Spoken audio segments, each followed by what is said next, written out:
Polarisation de la jonction Pn. Nous allons à présent observer le comportement de deux cristaux de semi-conducteurs de type N et P quand on lie une de leurs extrémités par fusion. Nous examinerons leurs propriétés et les applications qui en découlent.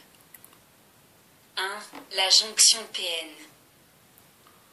Nous savons déjà que les cristaux de type P contiennent des trous comme porteurs majoritaires tandis que les cristaux de type N contiennent des électrons libres comme porteurs majoritaires.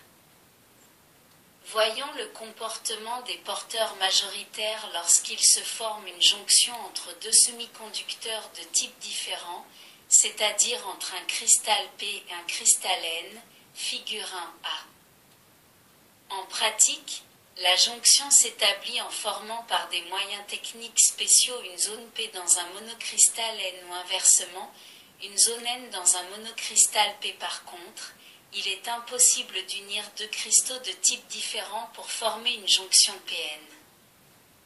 Toutefois, et ceci afin de mieux comprendre ce qui se passe au niveau d'une jonction, nous représenterons cette dernière par l'union de deux plaquettes différentes de germanium. Lorsque la jonction est effectuée, une partie des électrons libres du cristal N, sous l'effet de l'agitation thermique, commence à se répandre dans le cristal P et en même temps, toujours sous la poussée de l'agitation thermique, une partie des trous du cristal P se propage dans le cristal N. Dans un premier temps, la diffusion des électrons et des trous s'effectue avec une certaine régularité dans les deux sens. Théoriquement, si l'on maintient ce rythme pendant un temps suffisamment long, on arrive à un état final dans lequel les électrons libres et les trous sont uniformément distribués dans les deux cristaux.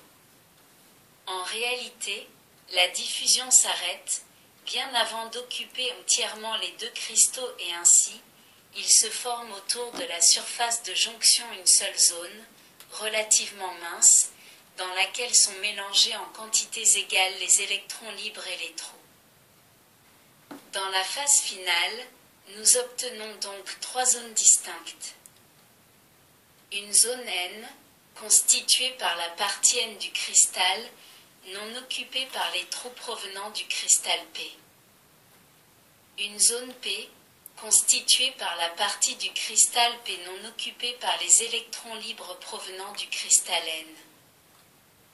Nous trouvons enfin sur les bords de la surface de jonction la nouvelle zone que l'on peut appeler intrinsèque en considérant qu'elle contient un nombre égal d'électrons libres et de trous, figure 1b. Il ne faut toutefois pas considérer cette nouvelle zone comme rigoureusement intrinsèque. En effet, la distribution des charges libres n'est pas uniforme comme dans les semi-conducteurs intrinsèques. Pour qualifier ce phénomène, on utilise l'appellation anglaise déplétion région, que l'on peut traduire par zone d'épuisement, rappelant ainsi que dans la zone en question, la poussée de diffusion des charges libres provenant des deux cristaux réunis s'épuise. En examinant les phénomènes qui prennent naissance tout de suite après la formation d'une jonction Pn, nous nous sommes limités jusqu'ici à observer les déplacements des électrons libres et des trous, sans tenir compte des réticules cristallins dans lesquels s'effectue la diffusion des charges. En réalité, les deux réticules cristallins exercent une grande influence sur la diffusion. En effet, c'est à partir des caractéristiques électriques des réticules que naît le plus grand obstacle pour l'achèvement de la diffusion des charges dans les deux cristaux. Lorsque les électrons qui sortent du cristal N entrent dans le réticule du cristal P et que les trous sortant du cristal P se propagent dans le réticule du cristal N, il se produit aux extrémités des deux réticules en contact, de nouveaux états électriques.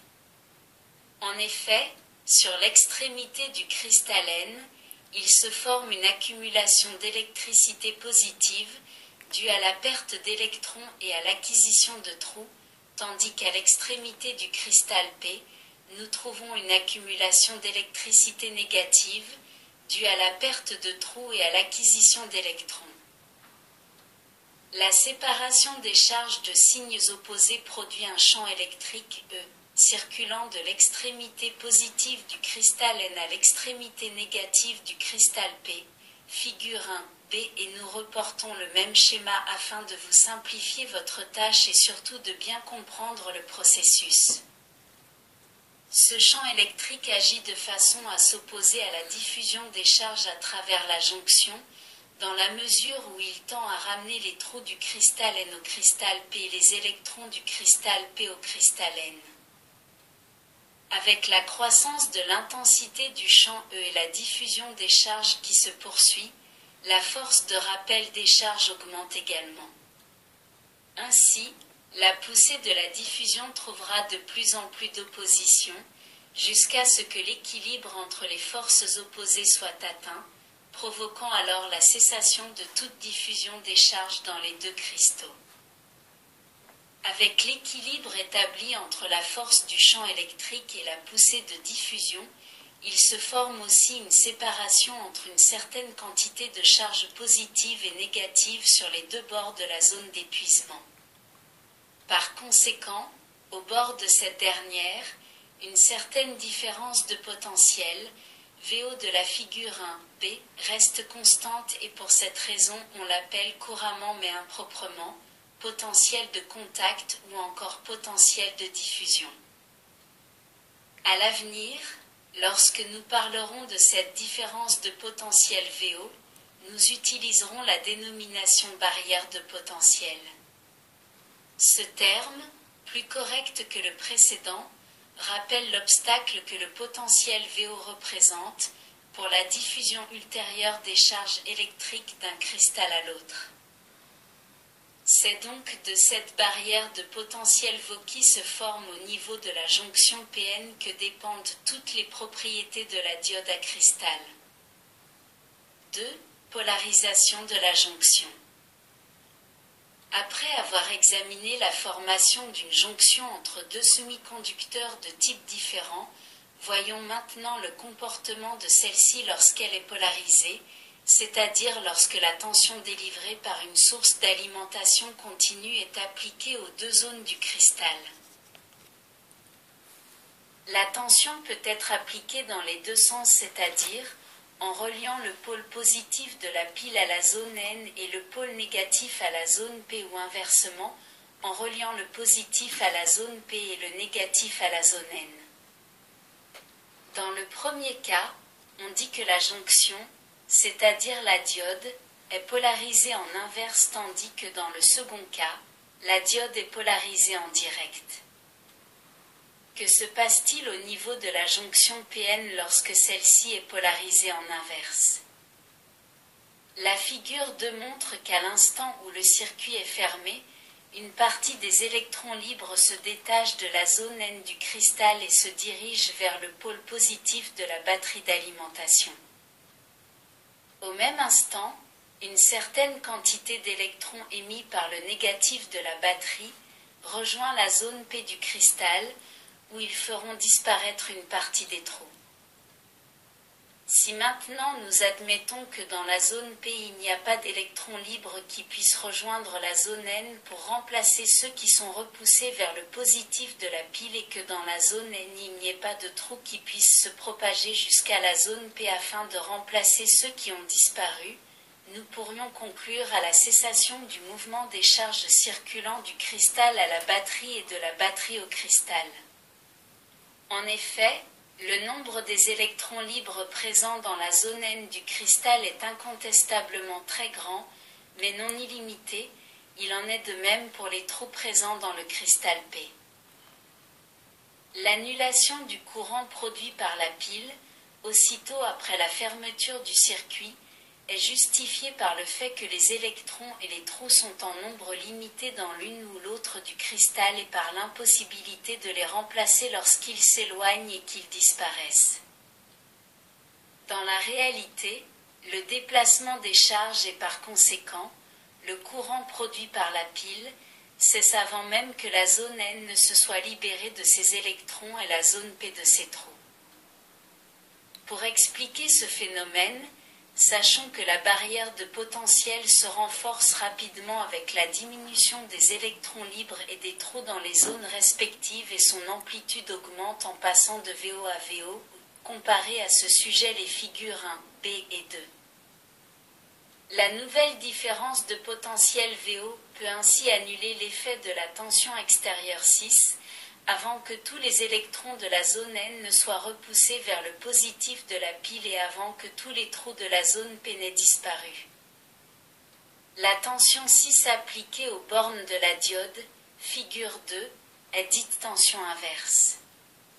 Si l'on tient compte de ce qui a été dit précédemment, le courant circulant dans la diode, aux bornes de laquelle on a appliqué une tension inverse, devrait s'annuler rapidement. En réalité, le courant ne s'annule pas complètement du fait de la présence des porteurs minoritaires, c'est-à-dire de la présence de trous dans la zone N du cristal et d'électrons libres dans la zone P. Un certain nombre de porteurs minoritaires réussit toujours à traverser la jonction, provoquant ainsi un remplacement partiel des électrons libres dans la zone N et des trous dans la zone P. On constate donc la présence d'un courant très faible, circulant de l'extrémité N à l'extrémité P du cristal. Ce courant est appelé courant inverse. 2. Voyons maintenant le phénomène inverse, c'est-à-dire lorsque la jonction Pn est polarisée en direct, figure 3a. Lorsque le circuit est fermé, la force électromotrice de la batterie met en mouvement les électrons libres de la zone N et les trous de la zone P, qui convergent tous deux vers la jonction, figure 3a, à l'intérieur de laquelle les électrons tombent dans les trous, ce qui entraîne la disparition des uns et des autres. Cependant, les électrons libres qui tombent dans les trous sont continuellement remplacés par d'autres, provenant du négatif de la source d'alimentation. Ainsi, tous les trous disparus sont remplacés par d'autres, qui se forment du côté de la zone P, vers le positif de la batterie. Le flux des charges se reproduit donc perpétuellement, formant un courant continu. On le constate d'ailleurs en mesurant la résistance directe de la diode. Le courant continu IDEST dit courant direct, la tension extérieure, VD qui est à l'origine de la formation du courant ID, est dite tension directe. La figure 3b illustre le cas où la tension continue VD est inférieure à la différence de potentiel VO, figure 1b, qui constitue la barrière de potentiel. Ainsi, tant que la tension VD est inférieure ou égale à VO, le courant est pratiquement nul. Ce courant n'existe pratiquement que lorsque la tension VD dépasse la valeur de VO. Cette valeur est différente selon que la jonction est constituée par un cristal de germanium ou par un cristal de silicium. Pour le germanium, cette valeur est normalement de 0,2 à 0,3 V alors que pour le silicium elle est de 0,6 à 0,7 V. Une jonction PN permet le passage d'un courant quand celui-ci parcourt le semi-conducteur dans le sens du cristal dopé P vers celui d'OPN. Elle s'oppose à la circulation d'un courant dans le sens inverse. 3. La diode à jonction. La jonction PN en germanium ou en silicium peut être utilisée pour réaliser un dispositif appelé diode dont le symbole graphique est représenté figure 4. La conduction de la diode est matérialisée par le sens de la flèche. L'anode A correspond à la zone P de la jonction et la cathode K à la zone N. L'extrémité A nécessite une tension positive par rapport à l'autre extrémité, K. La jonction est obtenue par la pose, sur une pastille de semi-conducteur N, d'une certaine quantité d'aluminium, figure 5A, ou d'indium. On chauffe l'ensemble de façon à obtenir la fusion de l'aluminium ou de l'indium, et la fusion partielle du semi-conducteur, figure 5b. Après refroidissement, ces corps se solidifient formant une zone P pour l'aluminium et la jonction PN dans la pastille N, figure 5c. Le tout est ensuite introduit dans un tube de verre, figure 5d, et le conducteur est soudé à l'aluminium ou à l'indium, figure 5d à droite. On referme le tube de verre pour former le boîtier de la diode, figure 5e. Il existe également d'autres procédés de fabrication des diodes. Par exemple, pour obtenir la jonction PN. On peut se reporter à la méthode de la diffusion qui consiste à faire évaporer des impuretés pour qu'ils pénètrent dans la pastille P de façon à former une zone N. La diffusion est utilisée dans la fabrication des diodes au silicium pouvant supporter de grandes tensions et de forts courants. La figure 6 illustre quelques types de diodes à semi-conducteurs. La cathode des diodes des figures 6 A et 6E est indiquée par une bague ou un point de couleur sur le boîtier du composant. Sur les figures 6C et 6D, nous avons deux autres types de diodes au silicium jouant le rôle de redresseurs. Ces diodes de redressement sont sur ces figures en boîtier métallique ou en boîtier plastique. Malgré leur dimension réduite, certaines diodes fournissent des courants élevés, plus de 10 ampères, et arrivent même à fonctionner correctement à une température ambiante très élevée, 150 degrés Celsius. La diode de la figure 6C, très utilisée dans les alimentations de récepteurs radio et TV, peut être fixée sur le châssis d'un appareil au moyen d'écrous et de rondelles ainsi que celle de la figure 6F employée pour les puissances très élevées où un dissipateur thermique est nécessaire. Les caractéristiques électriques du composant, données par le constructeur, sont valables uniquement pour une température ambiante déterminée car si cette dernière varie, les valeurs de la diode changent sensiblement.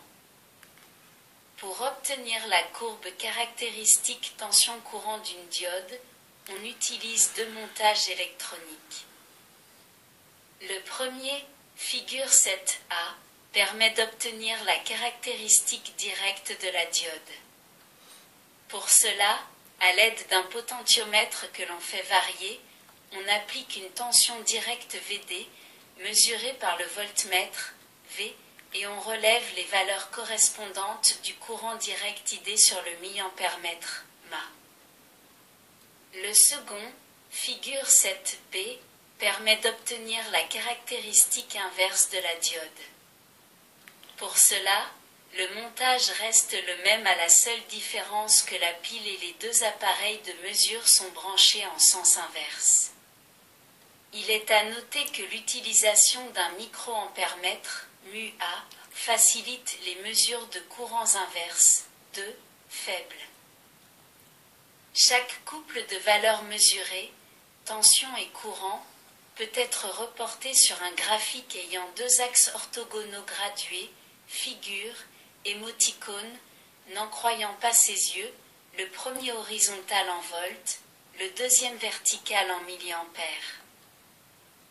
En prenant comme exemple le couple de valeurs, VD égale 1,5 V et ID égale 5 mA, on obtient sur le graphique un point A correspondant à l'intersection des deux droites en pointillés partant perpendiculairement de l'endroit même où sont portées ces valeurs.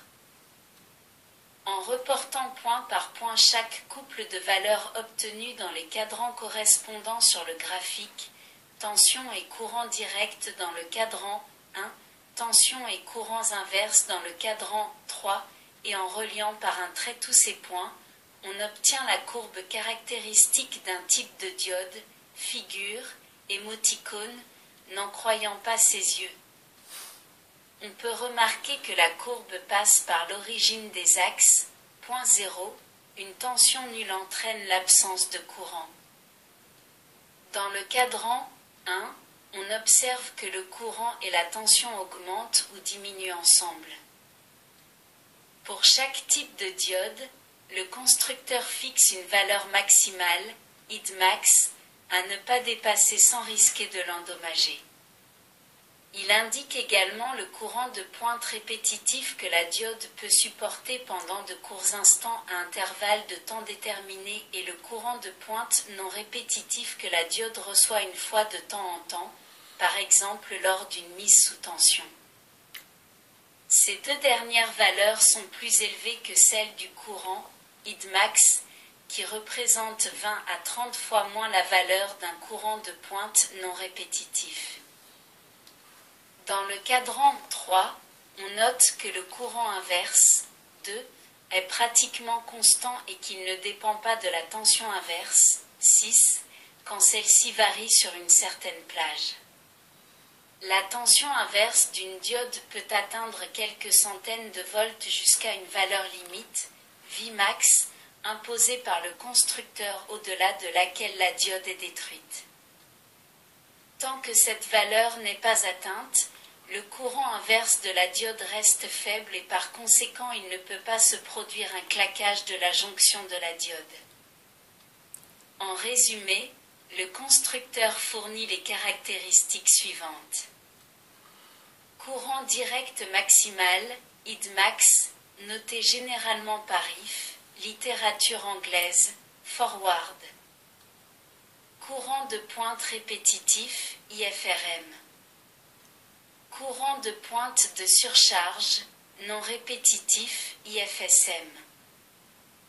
Tension inverse maximale, Vmax, noté généralement par VR, littérature anglaise, reverse. Tension inverse maximale de crête VRM. Courant inverse continu IR, plus ce courant est faible, meilleure est la qualité de la diode. Une diode de puissance qui fournit un courant Idmax élevé ne peut pas avoir un courant inverse IR aussi faible que celle qui supporte seulement quelques dizaines de milliampères et cependant la qualité n'en est pas pour autant affectée. Il est bon de savoir à quelle température est la jonction de la diode quand on détermine la valeur du courant inverse IR car ce dernier est issu de la concentration des porteurs minoritaires qui sont sensibles aux variations thermiques.